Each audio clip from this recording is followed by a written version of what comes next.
পিসির বাড়িতে থাকাকালীন প্রথম কয়েকদিন সাধারণ ছিল। পিসি প্রায়ই আমার জন্য খাবার তৈরি করতেন, আমরা একসাথে টিভি দেখতাম এবং গল্প করতাম। কিন্তু কিছুদিনের মধ্যেই পিসির আচরণ কিছুটা বদলে যেতে লাগলো। তিনি আমার কাছে আসার চেষ্টা করতেন এবং মাঝে মাঝে কথা বলার সময় আমাকে ছুঁতে চাইতেন। আমি বুঝতে পারছিলাম না যে ঠিক কি হচ্ছে। একদিন পিসি আমাকে ডেকে বললেন, রাহুল, তুমি এখন বড় হয়ে গেছো, তোমার অনেক কিছু বোঝা উচিত। তার কথার মধ্যে এক অদ্ভুত ইঙ্গিত ছিল, কিন্তু আমি তা উপেক্ষা করার চেষ্টা করলাম। সেই রাতে যখন আমি ঘুমোতে যাওয়ার প্রস্তুতি নিচ্ছিলাম, পিসি আমার ঘরে এলেন। তিনি কিছুটা আলাদা লাগছিলেন, যেন কিছু বলতে চান কিন্তু লজ্জা পাচ্ছেন। ধীরে ধীরে তিনি বললেন, তোমার সাথে সময় কাটিয়ে আমার খুব ভালো লাগে। তোমার উপস্থিতিতে আমার একাকিত্ব কেটে যায়। তার চোখে এক অদ্ভুত ঝলক ছিল, যা আমি বুঝতে পারছিলাম না। সেই রাতের পর থেকে পিসি আরো বেশি করে আমার কাছে আসতে লাগলেন। আমি একটু অস্বস্তি বোধ করছিলাম, কিন্তু পিসির আকর্ষণ এমন ছিল যে আমি কিছু বলতে পারছিলাম না। আমি ভাবলাম হয়তো এটা আমার কল্পনা, কিন্তু পিসির ইঙ্গিতগুলো ক্রমশ বাড়তেই থাকলো। একদিন পিসি আমার রুমে এলো। তিনি বললেন, রাহুল, আমি তোমার সাথে কিছু কথা বলতে চাই। আমি বললাম, কি হয়েছে পিসি? তারপর তিনি বলতে শুরু করলেন, তোমার পেশমশাই প্রায়ই কাজের জন্য বাইরে থাকেন, আর আমি এখানে একা পড়ে যাই। তোমার সাথে থাকলে আমার ভালো লাগে, কিন্তু আমি তোমার থেকে আরো কিছু চাই। তার কথায় আমি ঘাবড়ে গেলাম। আমি বুঝতে পারছিলাম না তিনি ঠিক কি বলতে চাইছেন। তিনি বললেন, তুমি এখন ছোট নেই, তুমি বড় হয়েছ, আর কিছু বিষয় তোমার বোঝা উচিত। আমি স্তব্ধ হয়ে গেলাম। আমি বোঝার চেষ্টা করছিলাম তিনি ঠিক কি বোঝাতে চাইছেন, কিন্তু পরিস্থিতি আমার নিয়ন্ত্রণের বাইরে চলে যাচ্ছিল। আমি নিজেকে সামলে নিয়ে বললাম, পিসি, এটা ঠিক নয়। আপনি আমার পিসি, আর এটা আমাদের মধ্যে হওয়া উচিত নয়। কিন্তু তিনি আমার কথা উপেক্ষা করে বললেন, এতে কোনো ভুল নেই, এটা শুধুই এক অনুভূতি যা আমি তোমার সাথে ভাগ করে নিতে চাই। আমি আতঙ্কিত হয়ে তাড়াতাড়ি পিসির কাছ থেকে সরে এলাম এবং ঘর থেকে বেরিয়ে গেলাম।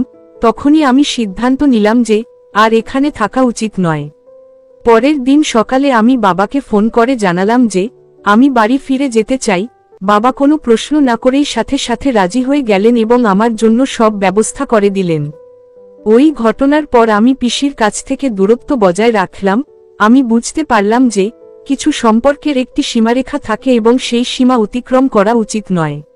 আমি বাড়ি ফিরে এলাম, কিন্তু মনের মধ্যে অদ্ভুত এক অস্বস্তি এবং দোটানা অনুভব করছিলাম। আমি কারো সাথে কিছু বললাম না, কিন্তু পিসির সঙ্গে কাটানো সেই মুহূর্তগুলো আমার মনে বারবার ফিরে আসছিল।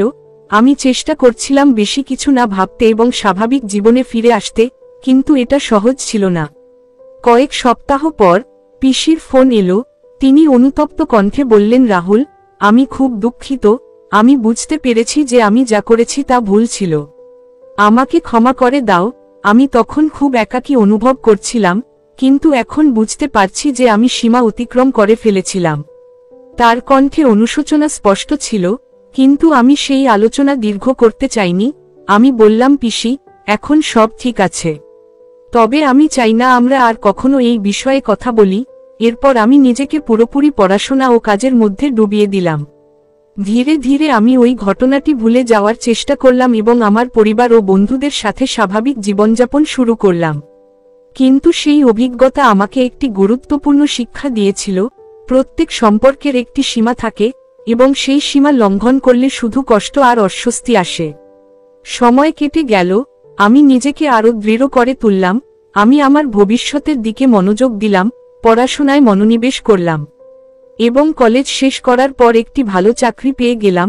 যদিও আমি পিসির সঙ্গে সম্পর্ক পুরোপুরি শেষ করিনি, তবে দূরত্ব বজায় রেখেছিলাম। পারিবারিক অনুষ্ঠানে বা কোনো অনুষ্ঠানে যখন পিসির সঙ্গে দেখা হতো, তখন আমরা স্বাভাবিকভাবে কথা বলতাম, কিন্তু আগের মতো সেই আন্তরিকতা আর ছিল না। আমি আমার ভবিষ্যতের দিকে এগিয়ে গেলাম, কিন্তু সেই ঘটনা আমাকে আজীবনের জন্য সম্পর্কের গভীরতা এবং তাদের সীমারেখা সম্পর্কে একটি মূল্যবান শিক্ষা দিয়ে গেল। সময়ের সাথে সাথে আমি সেই স্মৃতি পিছনে ফেলে আসতে চেয়েছিলাম, তবে কিছু ঘটনার হৃদয়ে হালকা একটা দাগ ফেলে যায়। ধীরে ধীরে আমি আমার নতুন জীবনে ব্যস্ত হয়ে পড়লাম। নতুন বন্ধু, নতুন পরিবেশ এবং নতুন চ্যালেঞ্জ আমাকে সামনে এগিয়ে যাওয়ার সুযোগ দিল। আমি নিজেকে সেই সব কাজে নিমজ্জিত করে দিলাম যা আমাকে সুখ দিত, যাতে পুরনো স্মৃতিগুলো ভুলে যেতে পারি।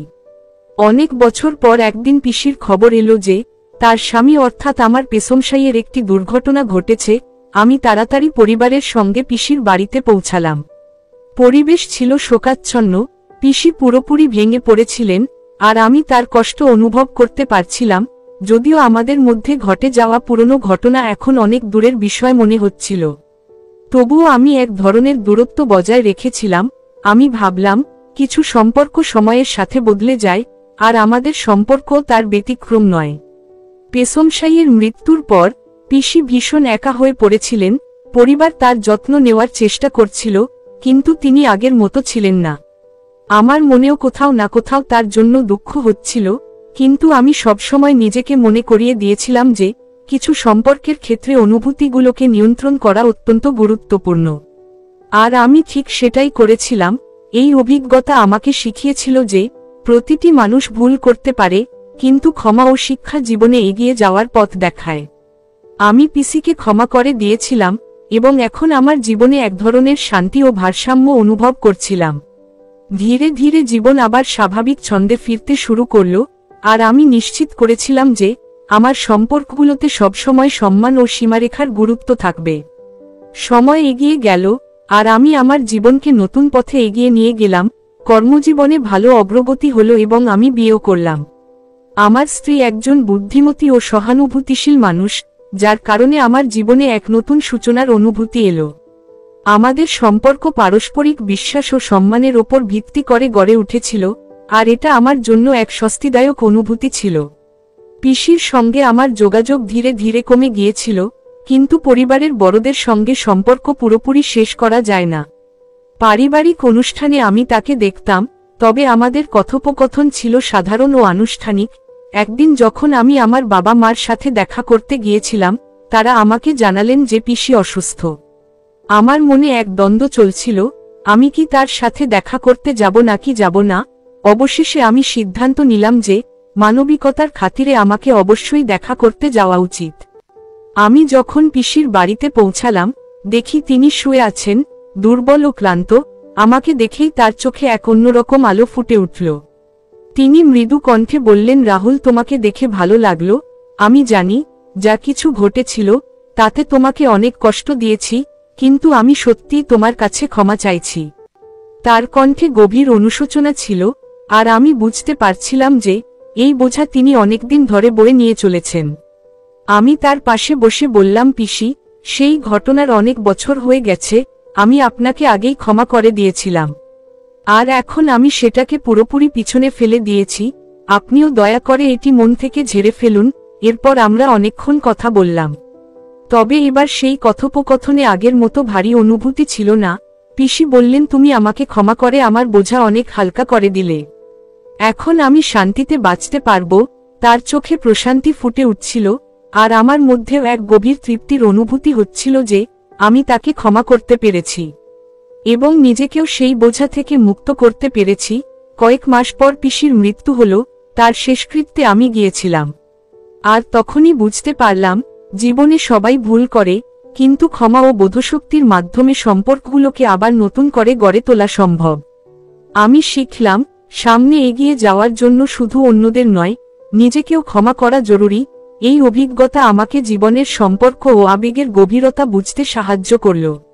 এখন আমি শান্তি ও ভারসাম্যের সাথে আমার জীবনকে এগিয়ে নিয়ে চলেছি। বন্ধুরা, যদি গল্পটি ভালো লেগে থাকে তাহলে লাইক করুন, শেয়ার করুন, আর যদি এমন আরও গল্প শুনতে চান তাহলে আমাদের চ্যানেলটি সাবস্ক্রাইব করুন। সবাইকে ধন্যবাদ।